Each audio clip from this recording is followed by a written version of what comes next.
y a les conservateurs et les libéraux, et très souvent, les conservateurs sur les questions de société sont libéraux sur les questions économiques. Exemple, Fillon.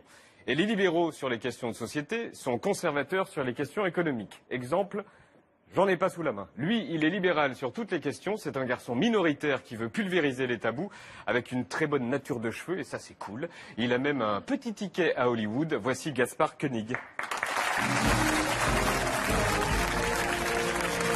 Bonsoir. Bienvenue.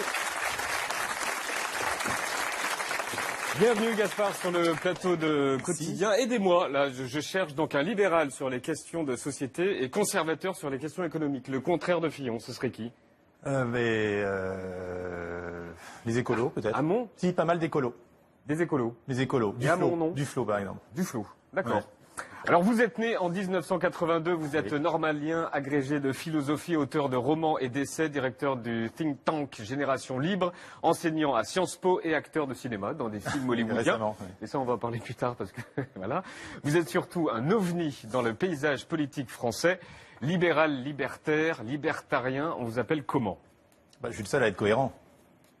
Je défends la liberté, je défends la liberté sur tous les plans, la liberté de l'individu, à la fois à faire ce qu'il veut de sa propre vie. Et l'adjectif, libertarien, libéral, libertaire, vous dites jacobinisme libéral, c'est quoi? Oui, le problème c'est que le mot libéral est interprété de plein de manières différentes et veut dire des choses très différentes selon les pays. Et en France, c'est mal vu.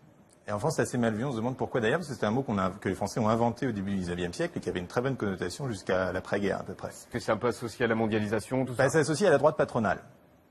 Alors qu'à l'origine, d'ailleurs, l'origine c'est plutôt un mouvement de gauche, c'est-à-dire que les premiers libéraux à la Chambre au milieu du XIXe siècle, ils siégeaient à gauche et ils défendaient le droit de grève, par exemple, contre la droite conservatrice. Alors vous, Bastia. Libertaire, libéral? Moi j'aime bien l'adjectif. Les deux? J'aime bien libertarien quand même, parce que les libertariens sont très clairs sur la question des mœurs et assez extrêmes sur le plan économique. Ils veulent par exemple abolir les libertariens. Il y a les banques centrales. C'est taré aux États-Unis quand même. Hein.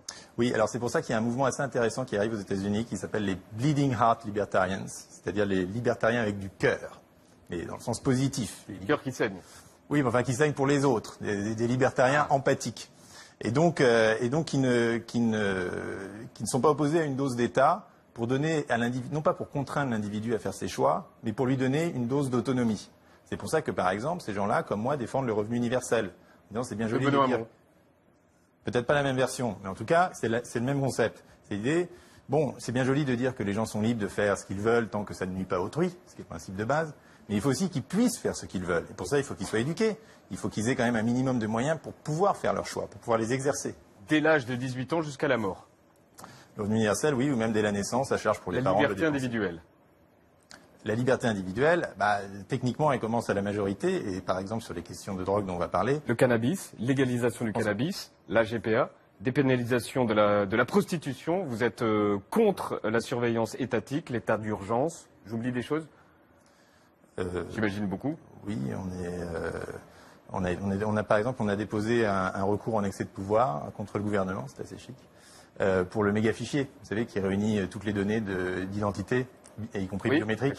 Voilà. Donc tout ce qui est fichage de la population, tout ce qui est surveillance Internet, puisque maintenant la surveillance passe essentiellement par Internet, par l'État, mais aussi par les grandes compagnies privées. De même qu'il est anormal que l'État puisse accéder à vos données privées. D'ailleurs, il y accède tous les jours, puisque maintenant l'ensemble de nos métadonnées sont filtrées par les services de renseignement, c'est officiel. Et les GAFA également. Donc. Ça aussi. Ça c'est quoi? Le truc du passeport.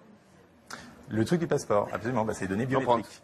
Et donc les données biométriques, à la rigueur que vous ayez un passeport qui vérifie votre identité, qu'on puisse vous le vérifier individuellement, ça va, mais qu'on puisse agglomérer l'ensemble des données pour déduire qui vous êtes, une simple image par exemple, c'est faire une confiance énorme au pouvoir exécutif et à la démocratie que de penser que personne n'en abusera. Et quand vous dites nous, c'est qui nous? C'est les libéraux, les Bleeding Heart Libertarians, et il y en a de plus en plus. Et chez les jeunes notamment, il y a des mouvements libertariens très forts. On en parle moins parce que c'est encore moins connu, c'est peu connu du grand public. Mais vous avez des mouvements, Students for Liberty par exemple, qui est assez fort en France. Vous en avez dans toutes les facs. Quand je vais leur faire des conférences, il y en a 400 dans une salle. Ils sont très radicaux. Vous pesez combien? C'est pas un mouvement électoral. Et je pense qu'aux États-Unis, notamment, ils ont voulu en faire un mouvement électoral. Il y a un parti libertarien. Il y a quelqu'un qui l'a représenté aux dernières élections présidentielles, qui était Gary Johnson. Ouais. Quelqu'un de très bien, même s'il a fait quelques bavures pendant la campagne. Et c'est vraiment, il a été 8 ans gouverneur de Nouveau-Mexico. C'est quelqu'un qui a une densité. Je ne savais pas où était Alep.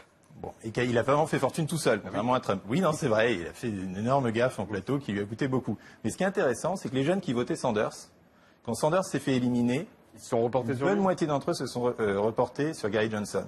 C'est-à-dire que quand finalement on est révolté contre le statu quo actuel, on a une solution évidente qui est d'aller vers l'extrême gauche, mais il y a aussi une autre solution, ou l'extrême droite d'ailleurs, et il y a aussi une autre solution qui est d'aller vers plus de liberté. Nous, c'est ça qu'on essaye de proposer. Qu'est-ce qui vous éloigne de Macron ? Il faut plutôt lui poser la question à lui, parce que c'est à vous que je la pose. Moi, je suis beaucoup plus clair sur l'ensemble des sujets que Macron pour le moment. Donc j'attends qu'il, sur la philosophie d'ensemble. Vous êtes proche de qui alors, du coup ? Sur la philosophie d'ensemble de Macron, je suis assez séduit. Ouais. Mais j'attends de voir le détail de ce qu'il pense sur l'ensemble des sujets pour me faire une opinion, parce que pour le moment, j'en ai pas vu assez.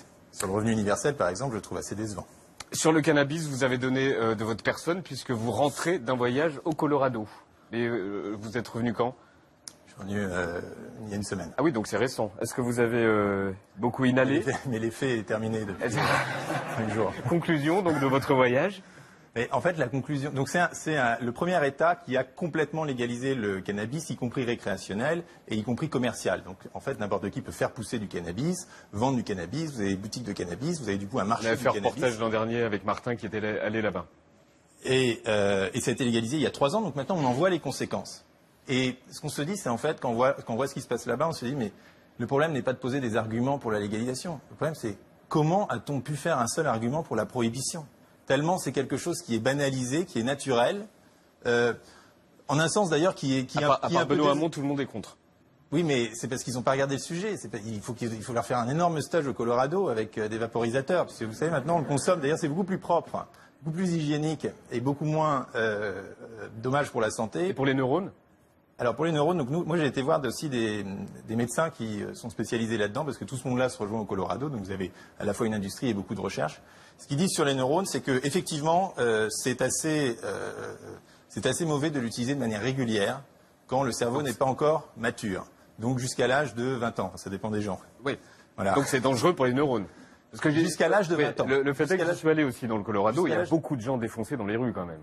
Non, 0. Ah, on n'est pas allé dans les mêmes villes. Non, franchement, au contraire, Denver n'est pas dans un nuage de fumée. Pourquoi ? Parce que les gens l'utilisent comme c'est légal, on l'utilise de manière rationnelle, on s'autorégule. Vous avez des gens qui viennent dans les boutiques de cannabis, par exemple, les gens ils viennent après le bureau. Ils s'achètent leur chocolat au cannabis ou leur petite huile de THC parce que maintenant ils le font. Les vendeurs sont tous défoncés. Pas ceux que j'ai vus. Vous avez 2-3, par exemple, dans la foire de cannabis où j'étais, il y avait effectivement 2-3 hippies qui traînaient, mais les autres, c'était des gens en costard. Et c'est presque dans un sens décevant. On imagine Kerouac là-dedans, il serait complètement démoralisé de voir que le cannabis est devenu finalement une industrie comme une autre. Mais bon, c'est quand même mieux pour les gens, la santé publique, ça fait baisser la criminalité, ça fait rentrer d'ailleurs de l'argent dans les caisses de l'État, et puis ça permet aux gens de consommer aussi des produits propres. Parce que du coup, et je dis d'ailleurs que c'est interdit en France aussi. Comment ? Et je dis aussi qu'il faut le dire parce qu'on est à la télévision que c'est interdit en France. Et alors le plus scandaleux, c'est même pas que le cannabis soit interdit, il est même interdit pour l'usage médical. Et Marisol Touraine a explicitement refusé d'ouvrir cette porte. Alors que là, c'est même plus une question. C'est-à-dire qu'on sait que le cannabis permet par exemple à des gens qui sont en chimiothérapie de retrouver l'appétit, ou permet de guérir l'épilepsie chez les enfants. Et puis il y a d'autres vertus médicales. Et donc le fait d'en interdire la recherche et la prescription en France est vraiment scandaleux. Moi j'avais le cas tragique d'un ami dont la femme était en cancer en phase terminale et qui, pour lui acheter les médicaments qui la soulageaient, devait aller chez des dealers et se mettre dans l'illégalité, prendre des risques légaux alors qu'il aurait dû être remboursé par la Sécu. On reste aux États-Unis, plus à l'ouest. Allons-y. Hollywood, voici l'affiche du film Jackie, le film avec Nathalie Portman, et vous êtes à l'affiche de ce film. Vous jouez le rôle du frère de John Fitzgerald Kennedy, qui s'appelle Ted Kennedy. Comment ça se fait ? C'est vous à droite, là, qu'on voit à l'enterrement, au faux enterrement de JFK. Et là, c'est vous à gauche. C'est votre épaule qu'on voit sur la gauche, voilà. Perdu. Vous avez combien de scènes exactement ? Je vois qu'on en a tourné 5 ou 6 et qu'en tout, on voit dans 3 ou 4. Vous dites vous dites yeah. Oui, j'avais un mot qui était yeah, qui était à peu près le seul que je pouvais prononcer avec un accent. Ça a été coupé au montage, ça n'allait pas. Pourquoi en fait, je devais faire une tête d'enterrement pendant 10 jours, hein, parce que ça prend un temps fou quand même. Et qui vous a demandé ? On a un split. Bon, Déjà, la ressemblance est assez troublante avec Kennedy. Voilà, on a un split, il y a le Ted Kennedy et vous. Je les connaissais. Qui vous a demandé, comment on vous a trouvé? Et bien, j'avoue que j'étais sur un plateau d'e-télé en train de débattre probablement du droit du travail ou quelque chose d'aussi passionnant que cela. Et il se trouve qu'en fait, le casting a été fait en 2 parties parce qu'ils avaient la moitié en France, puis les décors de la Maison Blanche étaient à la Cité du Cinéma. D'accord. La moitié aux États-Unis. Donc du coup, il y avait la moitié de la troupe qui était Donc française. il y a des Français là-bas. Il y a quelqu'un qui regardait un plateau, il cherchait un Ted Kennedy. Ils avaient une piste aux États-Unis, ils cherchaient un Ted Kennedy, ils se sont dit ce type ressemble à Ted Kennedy. Donc ils vous ont... Évidemment, je pensais que c'était une énorme joke. Il paraît que vous avez beaucoup fumé dans le, Oui, mais alors là, c'est tournage. beaucoup plus dangereux que du cannabis puisque on fumait des vraies cigarettes. Et d'ailleurs, les acteurs professionnels confirmés disent non, merci, et puis ils font semblant, ils font pas nos petits machins. Et moi, pour bien faire, en tant que novice, j'ai vraiment fumé. Et puis le réalisateur, il me regarde, il fait non, mais on a dit fumer, hein, il faut avaler la fumée. Et on a répété la scène 28 fois. Et donc j'ai fait peut-être 3 paquets de clopes. Jamais autant fumé de ma vie. Je me suis dit, je vais vomir sur Nathalie Portman, ça va être le... Est-ce que vous lui avez parlé à elle? Oui, elle est très... j'étais à côté, pour elle, la pauvre, elle était bien obligée de me parler parce que j'étais à côté d'elle pendant, 25 heures à suivre un cercueil. Donc forcément, ça crée des liens. Et vous avez dû porter des lentilles. Et j'avais porté des lentilles bleues. Alors d'ailleurs, c'est incroyable la précision historique de ces films, parce que il y avait par exemple quelqu'un qui était habillé en général de Gaulle, ils avaient trouvé un sosie de Gaulle, ils avaient refait le costume de Gaulle, les galons de Gaulle, etc. Et le type, on le voit à peine, il y a juste un travelling, on l'entreaperçoit pendant un dixième de seconde, donc c'est fou quand même. Enfin, j'ai constaté l'incroyable précision de cette industrie pour des moments assez fugaces. Et donc, moi, je devais avoir des lentilles bleues parce que Ted Kennedy a les yeux bleus. Je porte pas de lentilles et je suis pas habitué. En plus, les lentilles de couleur, c'est assez compliqué à mettre. Et du coup, tous les matins, dans le camion de maquillage, je devais mettre mes lentilles. Évidemment, j'y arrivais pas. Et donc, toutes les nanas du camion passaient les unes après les autres, m'enfonçaient véritablement leurs doigts dans l'œil. Et au bout d'1 heure et demie, ils ont décidé d'appeler une oculiste. Donc, j'avais les yeux rouges, mais ce qui était plutôt pas mal pour des scènes d'enterrement. Gaspard Koenig, je rappelle aussi votre livre, Les Aventuriers de la Liberté. Merci d'être venu sur le plateau de Quotidien. Quotidien, première partie, c'est fini, on revient tout de suite.